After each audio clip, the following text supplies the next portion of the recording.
Every Friday at exactly 8 a.m., I transferred $200 into my Chase savings account. No one had to remind me. I did not need motivation. I did not wait to see whether I had money left at the end of the week. It was a rule. As soon as my paycheck arrived, I moved the money first. Then I figured out how to spend whatever remained. Every single week, I did the same thing. $200. Then another 200. Then another 200 after that. Every time I opened my banking app and saw the balance rising, I felt like I was doing everything right. I felt mature. I felt responsible. Sometimes, I even felt smarter than most of the people around me. Devin regularly spent hundreds of dollars in one night at the bar. Almost every Friday, he called his friends, booked a table, drank until late, and complained the next morning that his bank account was nearly empty.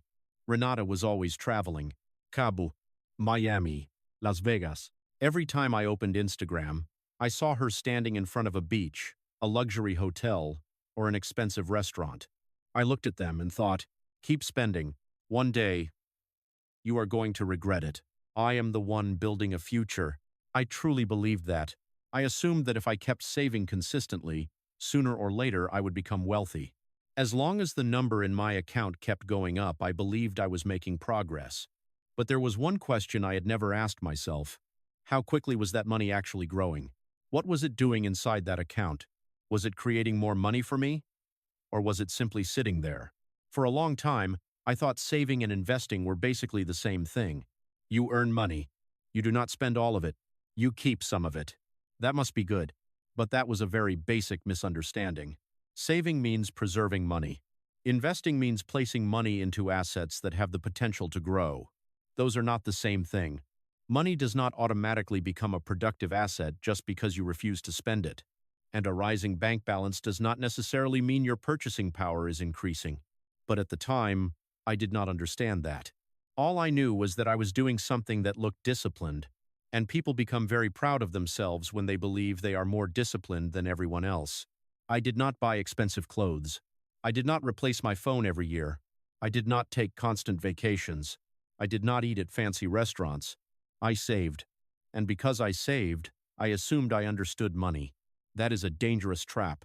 When you do one thing correctly, it becomes easy to believe that you are doing everything correctly. But in personal finance, being half right can still leave you losing. You can save aggressively and still keep your money in the wrong place. You can work extremely hard without building any real assets. You can earn a good income and still have no financial freedom. I did not realize that I was running, but I was running on a treadmill. I was sweating. I was disciplined. I was putting in effort. Yet after several years, my actual position had barely changed. I discovered that truth on a completely ordinary evening. There was no major crisis. There was no emergency. No one came to warn me. I simply opened my banking app, tapped on the account details, and noticed a small number I had never paid attention to before. 0.61. That single number destroyed almost everything I believed about my financial progress.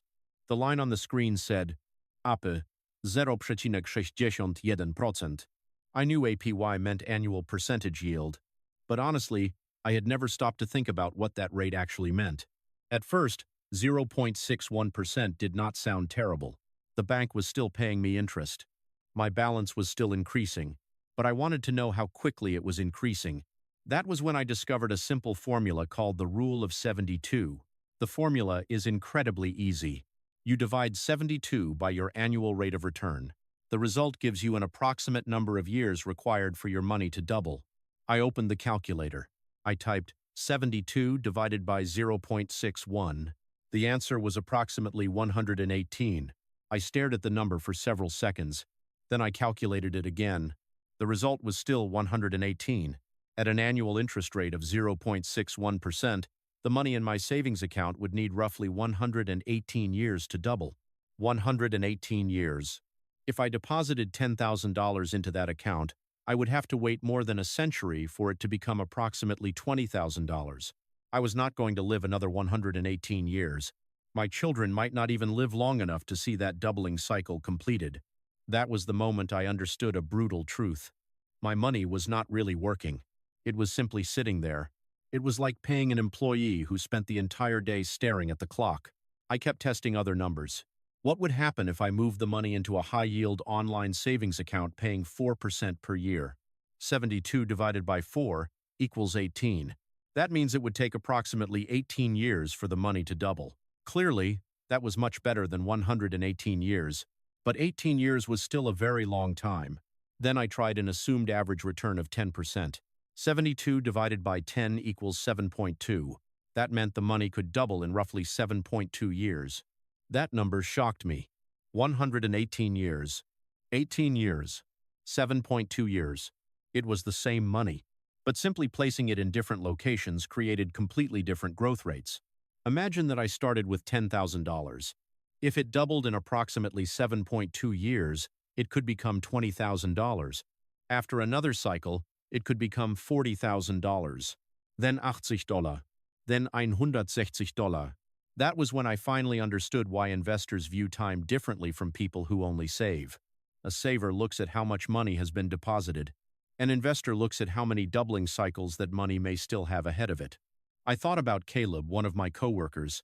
Caleb did not earn dramatically more than I did. He did not live an extremely frugal life either. But whenever we talked about money, he mentioned index funds, his 401k, and his Roth IRA. Before that night, I thought Caleb was making money unnecessarily complicated. I believed, keeping money in the bank is the safest choice. But after learning the rule of 72, I understood that Caleb and I were playing completely different games. I was trying not to lose money. Caleb was trying to make money grow. I prioritized feeling safe today. Caleb prioritized building financial strength for the future. I watched my account balance. Caleb watched his assets. That is a massive difference. Do not misunderstand me. Savings accounts are still necessary. You need cash in case you lose your job. You need money for medical bills. You need money for car repairs. You need money for unexpected emergencies. My mistake was using a savings account for every financial goal. My emergency fund was there. My house fund was there. My retirement money was there too. My entire financial future was trapped inside an account paying 0.61%. I had confused safety with stagnation. Some of your money needs protection, but some of your money needs growth. If you force your entire financial army to hide inside a bunker, you may avoid a few bullets, but you will never gain any new ground. And while I was feeling proud that my money was not disappearing, an invisible enemy was quietly taking value from me every day. That enemy was inflation. Inflation does not send you an invoice. It does not call and say, "Today, I am taking 4% of your money." It does not directly subtract cash from your bank account. That is why most people fail to understand how dangerous it can be. But inflation appears everywhere. The apartment I rented once cost $1,720 per month. When the renewal agreement arrived, the rent had increased to $1,850. That was an extra $130 every month. An additional $1,560 per year just to live in exactly the same apartment. It was not larger. It was not more beautiful. There were no new services. I was paying more to receive exactly what I had before. A rotisserie chicken at the grocery store used to cost $7.99. Then it became $8.49. Then $8.99. Eventually, it reached $9.49. Gas became more expensive. Insurance became more expensive. Electricity became more expensive. Food became more expensive. Services became more expensive. Everything was rising except the real value of the money sitting in my account. This is the part many people do not understand. You can have more dollars than you had last year and still be poorer. Imagine that last year you had $10,000. This year, after earning 0.61% interest, you have $10,061. When you look at the number, it appears that you made $61. But if prices increased by 4.2%, you would need $10,420 to buy the same amount of goods and services you could buy the year before. You only have $10,061. You did not truly gain $61. You lost purchasing power. You were losing, but the bank presented that loss as a green number on the screen. Once again, I used the rule of 72. 72 divided by 4.2 is roughly 17.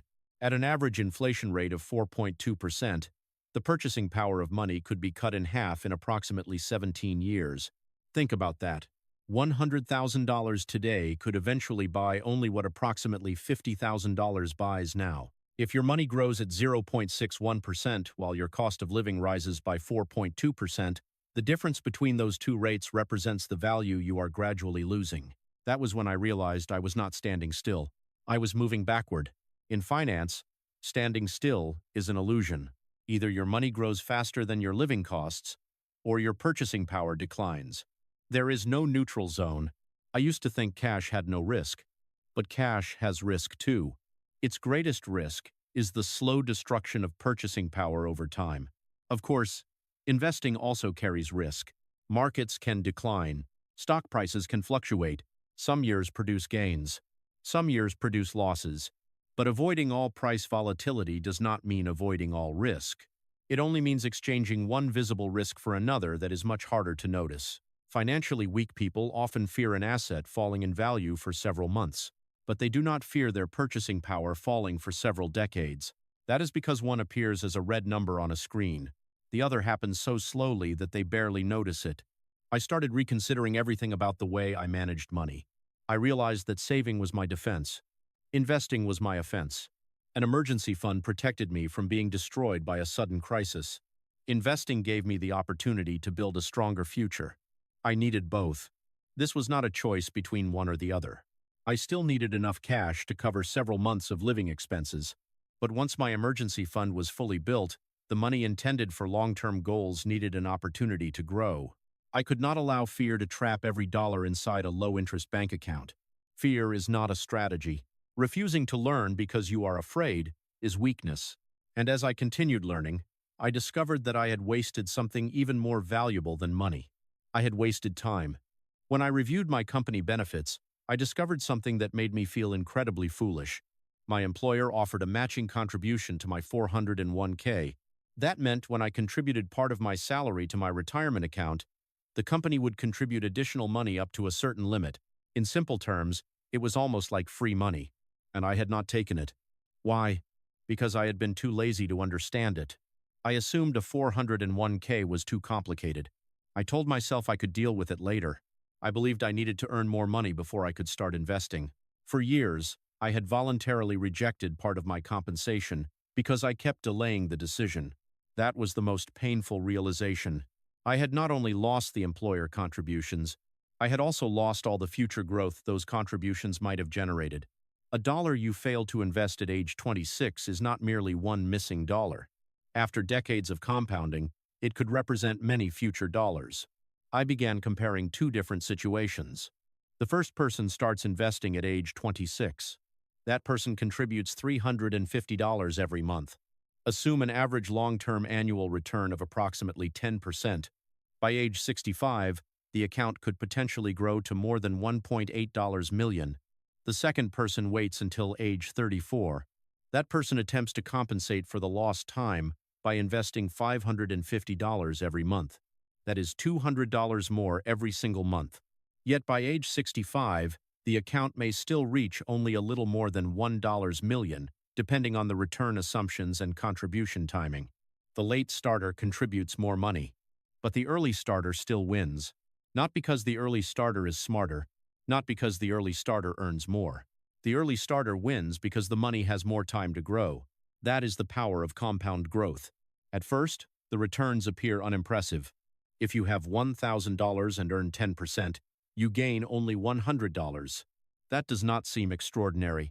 But the following year, you are no longer earning a return on only the original $1,000. You are earning a return on $1,100. Then $1,221. Then $1,331. Your returns begin generating additional returns. Your money begins producing more money. And over time, the pace of growth becomes much faster. That is why the final years of a long investment journey can create more wealth than many of the earlier years combined. But when you delay for 8 years, you do not merely lose 8 years of contributions. You may lose an entire doubling cycle near the end, when the account balance would have been at its largest. That loss can be enormous. I used to tell myself, I will make up for it later when I earn more. But some things cannot be recovered with a larger paycheck. Lost time cannot be purchased again. You can increase your monthly contribution. You can work more hours. You can reduce your expenses, but you cannot return to age 26. You cannot call the younger version of yourself and tell that person to open an investment account. The best time to begin may have been years ago. The second best time is today. I enrolled in my 401k. I contributed enough to receive the full employer match. I opened a Roth IRA. I automated my monthly transfers. I selected low-cost index funds that fit my long-term goals. I did not attempt to predict whether the market would rise or fall the following day. I did not try to become a financial genius. I simply created a system. Every month, money moved automatically before I had the opportunity to spend it. That is an important point. The best form of discipline is not fighting with yourself every single day. The best form of discipline is creating a system in which the correct decision happens automatically. I still kept my emergency fund in a safe and accessible account. I did not invest my rent money. I did not invest money I expected to need within a few months. I did not borrow money to chase market returns. I simply separated my goals. Short-term money needed safety. Long-term money needed growth. From that point forward, the way I looked at money changed completely. I stopped asking only, how much did I save this month? I began asking, how many additional assets did I buy this month?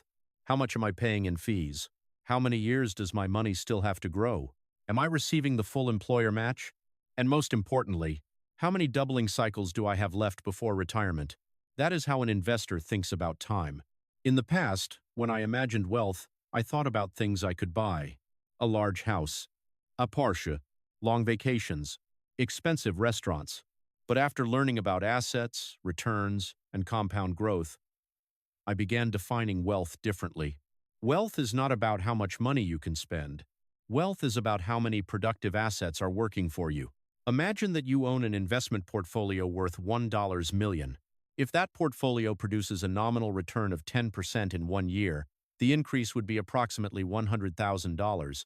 Of course, the market does not produce exactly 10% every year. 1 year may rise by 20%. Another year may fall by 15%. Some years may be almost flat. Past performance does not guarantee future results. But the example helped me understand an important principle. When your assets become large enough, your money may produce more money than you earn through labor. At that point, you no longer need to buy everything directly with your paycheck. You may be able to pay for things with a portion of the value your assets create. Think about the difference. One person buys a Porsche using nearly all of their savings. After the purchase, the bank account is almost empty. The car continues losing value. That person still has to work to pay for insurance, maintenance, and other expenses. Another person builds a portfolio of productive assets. When those assets generate enough income or gains, that person uses part of the proceeds to buy the car. The underlying assets continue working. From the outside, both people own a Porsche. Internally, their financial situations are completely different. One person bought the appearance of wealth. The other person used actual wealth to buy an object. That is why you should never judge someone's financial condition by clothing, cars, or social media photographs. You do not know whether those things were purchased with investment income or borrowed money. You do not know whether a portfolio exists behind that vehicle or whether there is a 7-year auto loan behind it. Financial freedom does not mean never working again. It means you are not forced to remain in a job you hate simply to pay your bills. You have the freedom to reject a terrible boss. You have the freedom to rest when your health suffers. You have the freedom to spend time with your family. You have the freedom to move somewhere you actually want to live. You have the freedom to choose more meaningful work, even if it pays less. Money cannot buy everything, but money can buy choices, and choice is a major part of freedom. In the past, my goal was to see a large number inside my savings account. Now, my goal is to build assets with the potential to grow. I still save, but I no longer treat saving as the final destination. Saving is only the beginning. It creates a gap between what I earn and what I spend. That gap gives me capital to invest. Investing creates assets. Assets create returns. Returns create additional assets. Over time, those assets create freedom. That was the chain I had never understood before. I used to believe discipline meant transferring $200 into my savings account every Friday. Now I understand that real discipline means assigning that $200 to the correct purpose. One part may go toward an emergency fund. One part may go toward short-term goals. One part may go toward long-term investments. Keeping money is not automatically intelligent. Investing money is not automatically intelligent either. Intelligence means knowing the job of every dollar. Which dollars protect you? Which dollars grow for you? Which dollars allow you to enjoy life? Which dollars are being wasted? Today, I no longer assume I am better than Devon simply because he goes to bars. I no longer judge Renata simply because she travels. They may be spending irresponsibly, but they may also be investing properly and enjoying the money that remains. I realize that the problem is not whether you travel. The problem is whether you have a financial plan. You can enjoy the present while still investing for the future. You do not need to suffer for 40 years and hope that one day you will finally be free. But you also cannot spend everything today and expect the future to solve itself. There must be balance. And balance only appears when you understand the numbers. It took me years to understand one very simple truth. Your bank balance is not the only measurement of financial progress. You also need to consider purchasing power, rate of return, inflation, time invested, management fees, taxes, risk, and the number of growth cycles still available to you. Do not allow a slowly rising bank balance to fool you. Do not work hard, save consistently, and then allow all your money to die inside an account that cannot outpace inflation. Do not feel proud of your discipline when that discipline is serving a broken strategy. A person who walks consistently in the wrong direction will still never reach the destination. And the most pathetic person is not the one who does not know. It is the person who has seen the truth and still chooses to delay. I will invest when I earn more. I will start next year. I will wait until the market falls. I do not know enough yet. I am afraid of losing money. They are all excuses. You do not need to become an expert overnight. You do not need to put every dollar into the market. You do not need to accept a level of risk that keeps you awake at night. But you do need to start learning. You need an emergency fund. You need to use your employer match if one is available. You need to understand the investment accounts that may suit your situation. You need a simple, low-cost strategy that you can maintain for years. And above all, you need to begin as early as possible. Because every day you delay is not merely one day without investing. It is also one day when your money produces no return. One day removed from the compounding process. One day you will never recover. In the past, every Friday I asked, did I transfer my $200 today? I still transfer the money. But now I ask a different question. What job has this $200 been assigned? If it needs to protect me during an emergency, it belongs in savings. If it is intended for my long-term future, it needs an opportunity to grow. If it is intended for experiences and enjoyment, I can spend it without guilt. Money is not meant only to be stored. Money is a tool. And a tool has value only when you understand how to use it. Saving may help you survive a difficult period, but intelligent investing can help you build a future in which you are no longer forced to sell all your time for money. That was the day I stopped seeing money as a number sitting still. I started seeing it as a group of small workers. Every dollar could go to work. Every dollar could create more value. Every dollar could become part of my future freedom. The real question is no longer how much money you currently have. The real question is, how hard is your money working for you? And how much longer are you going to let it sleep inside your bank account? Disclaimer. The figures used in this story are examples for illustration. Investment returns are not fixed. Markets involve risk, and actual results depend on time, fees, taxes, strategy, and each person's financial circumstances.